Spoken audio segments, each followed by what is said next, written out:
capítulo número 1, que se titula Propuesta de modelo de desarrollo de Cuba. Este capítulo se lo dedico a Atenea, diosa de la sabiduría, y a las 9 musas que me han traído a Hayek a acompañarme en tan arduo intento. Quiero aclarar que para escribir este modelo y hacer este trabajo, yo realmente no he leído a los clásicos en esta ocasión. A Hayek yo lo leí en el año 1992 y posteriormente solamente he mirado en la enciclopedia digital algo más o menos para recordar el nombre del libro que leí, esas cuestiones. De todas formas, estos son personas que sean científicos que hemos estudiado o que hemos tenido que recurrir a ellos y consultar en algún momento u otro de nuestro desempeño profesional. Dice, epígrafe número 1, necesidad de un nuevo modelo de desarrollo económico para Cuba. Plantearse un nuevo modelo de desarrollo para una sociedad o una estrategia de desarrollo distinta no es un capricho de un científico social, de un diseñador social o de alguien que simplemente trata de imponer sus criterios sobre los de otros, como ha mostrado el desarrollo de las ciencias sociales, de las ciencias económicas en la relación Hayek versus Keynes o Hayek versus Unión Soviética, sino debe responder a un conjunto de condiciones, factores condicionantes y de señales objetivas lanzadas por la sociedad en cuestión ante el agotamiento del modelo vigente o el cambio de condiciones objetivas. Estos dos grandes economistas, Keynes y Hayek, se enfrentan al querer poseer la fórmula económica para la solución de los problemas. Eso sería como Osvaldo Martínez y yo. O sea, yo no creo que las soluciones que da Osvaldo a la economía cubana sean las justas, las acertadas, y Osvaldo posiblemente se cuestione las soluciones que yo doy.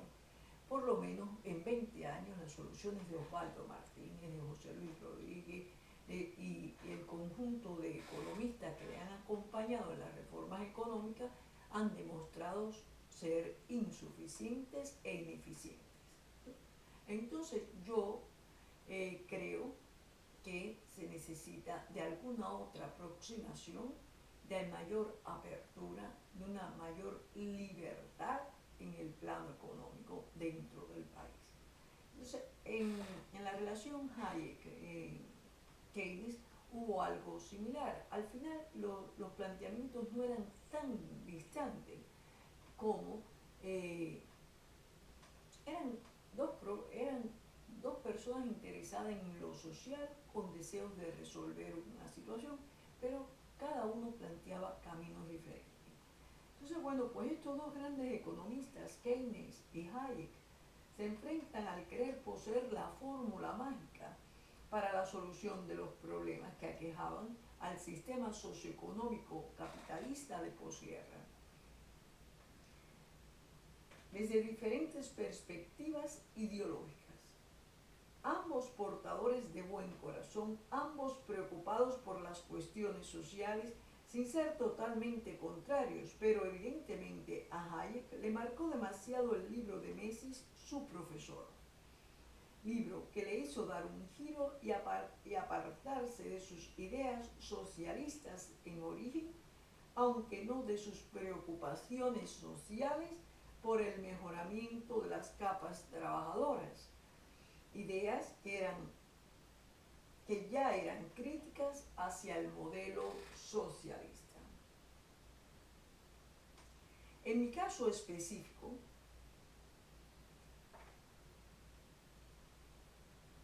he leído las señales sociales indicativas que ubicaban a la economía cubana ante una nueva situación en el plano internacional. En primer lugar, señales que pedían a gritos replantearse la estrategia económica, y he sido consciente de la necesidad histórica de mover el timón de la economía hacia otros rumbos. No siempre hacia lo que se tiene en mente en Cuba y en otras latitudes o hacia lo ocurrido en la URSS, en la Unión Soviética. Siquiera, en el caso cubano, sería admisible aplicar el modelo chino desde mi punto de vista. Sí estudiarlo y aprender de él sin imitarlo. Por tanto, insisto en que ha habido un conjunto de factores condicionantes que han dado origen a una situación completamente nueva y que ha estado pidiendo a gritos por 2 décadas un modelo socioeconómico cualitativamente nuevo, distinto. Se hace necesario no reformas parciales, sino diseñar un modelo propio que se concentre en las posibilidades internas del país y que desde potencialidades no exploradas ni explotadas o no explotada adecuada o suficientemente, se logre una ampliación del mercado interno, de forma tal que se convierta en el motor impulsor de crecimiento y diversificación. Se trabaje por garantizar una parte significativa del consumo interno con producciones nacionales con énfasis en el autoabastecimiento regional y local, o sea, territorial, en el cambio e interregional, a nivel nacional y con miras a la exportación de excedentes o producciones diseñadas para la exportación, sin desestimar el mercado interno, que bien puede ser el terreno para alcanzar la calidad exportable. Yo hago un gran énfasis todo el tiempo en el transcurso del modelo, hago énfasis en el mercado interno. El mercado interno ha sufrido como cierto abandono dentro de la política económica cubana. Nunca ha sido un terreno preferente para los economistas cubanos. Los economistas cubanos, como antaño, ya desde los primeros años en que se establece Cuba como país, no que no existiera, sino como país con relación. Nosotros vemos, por ejemplo, una de las mayores preocupaciones que tenían los primeros colonos cubanos, todavía estando la capital en Santiago de Cuba, la capital de la isla, estaba precisamente basada en las importaciones. ¿Con qué pagarlas? ¿Con qué pagar esas importaciones? Y la necesidad constante de importar los productos a los que estaban acostumbrados los nuevos habitantes de Cuba, que eran europeos y tenían modos y formas de vida y por tanto necesitaban importaciones constantes desde la península, desde la ropa hasta las necesidades de consumo de alimentos específicos. Entonces, bueno, pues esta ha sido una constante cubana. Ha habido como la búsqueda de la satisfacción de las necesidades internas en el mercado externo y con ello una amplia necesidad y creciente de importaciones. Sin embargo, ha estado presente con qué pagar esas importaciones, buscar desesperadamente qué exportar para poder satisfacer los pagos de esas importaciones. El modelo económico cubano en su etapa socialista, continúo, ¿no? El modelo económico cubano en su etapa socialista, que con independencia de otras posibles periodizaciones, se ha extendido a partir de 1962 con la declaración del carácter socialista de la Revolución Cubana. También pudiese ubicarse ese comienzo en el primer síntoma de que había un cambio profundo, un cambio social profundo, que se iba hacia reformas de un tipo que tocaban lo más sagrado en el capitalismo, la propiedad privada. Ese inicio entonces habría que ubicarlo el 17 de mayo de 1959, apenas unos meses tras el triunfo de la Revolución Cubana, con la promulgación de la primera ley de la reforma agraria y las siguientes y crecientes medidas legales y reformas que dieron al traste con la propiedad privada sobre los medios de producción y sobre los bienes en general, porque también sobre la vivienda, sobre la tierra. Bueno, la tierra es un medio de producción. En fin, que cada vez fue creciendo, fue avanzando la propiedad estatal y ocupando el terreno de la propiedad privada. Esto fue todo un proceso que se inició en 1959 y tiene su fase culminante en 1968 con la ofensiva revolucionaria. No obstante, todavía en los 70 se va al proceso de cooperativas. Todavía en el 69 hay un tipo de... hay una reforma en la tierra, y ya en los 70 la cooperativización a una escala bastante importante que tiende a difuminar la propiedad privada propiamente dicho.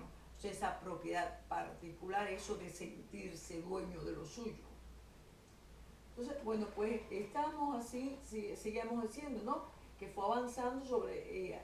Y esta escala fue cada vez más, o sea, la propiedad privada cada vez se ubicó a escalas más pequeñas. Y las nacionalizaciones, asimismo, la consolidación del poder revolucionario y eliminación de los mecanismos de democracia representativa.